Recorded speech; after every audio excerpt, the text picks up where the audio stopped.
Dito ako guys naglakad.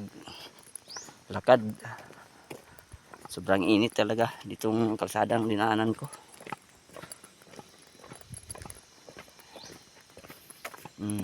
Yan guys, oh. Sobrang init talaga.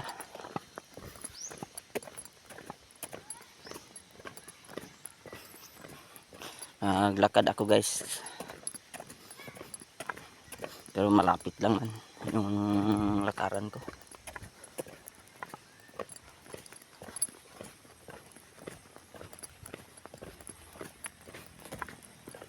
Gandang view guys, oh.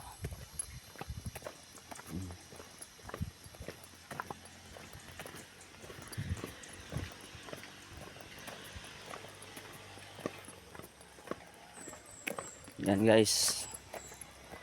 Gandang view. Talaga.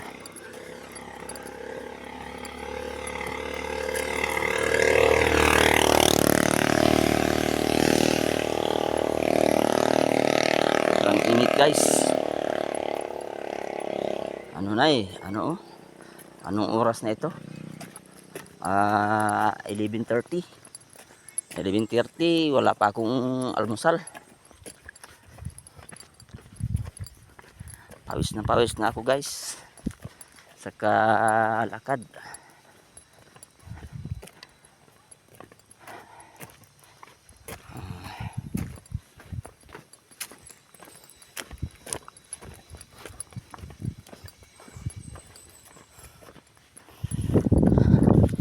Hirap talaga ang buhay ng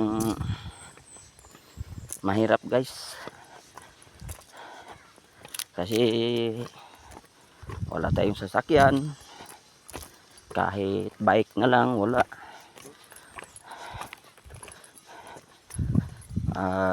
Kung hindi maglakad na lang. Kaya okay lang guys.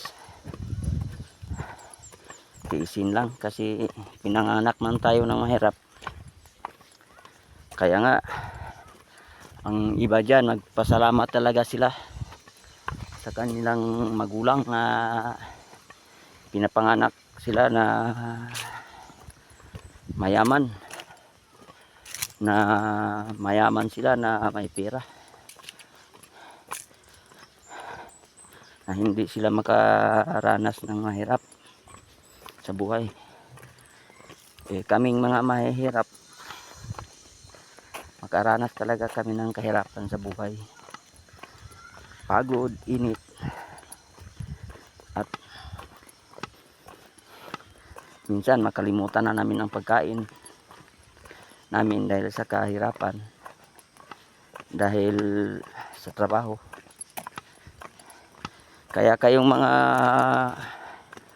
magandang buhay dyan, pasalamat kayo sa magulang ninyo na pinaaral kayo ng mabuti, binigyan kayo ng kinabukasan, at hindi kayo makaranas ng sobrang hirap. Hindi tulad sa amin mga mahirap, kasi ang magulang namin mahirap talaga. Kung hindi magkayod, wala rin kaming kakainin. Kaya okay lang din sa amin. Kasi ito naman talaga ang buhay namin na mahirap. Kaya nagpasalamat din kami sa magulang namin na pinalaki niya kami. Yun na lang ang ipasalamat sa kanila.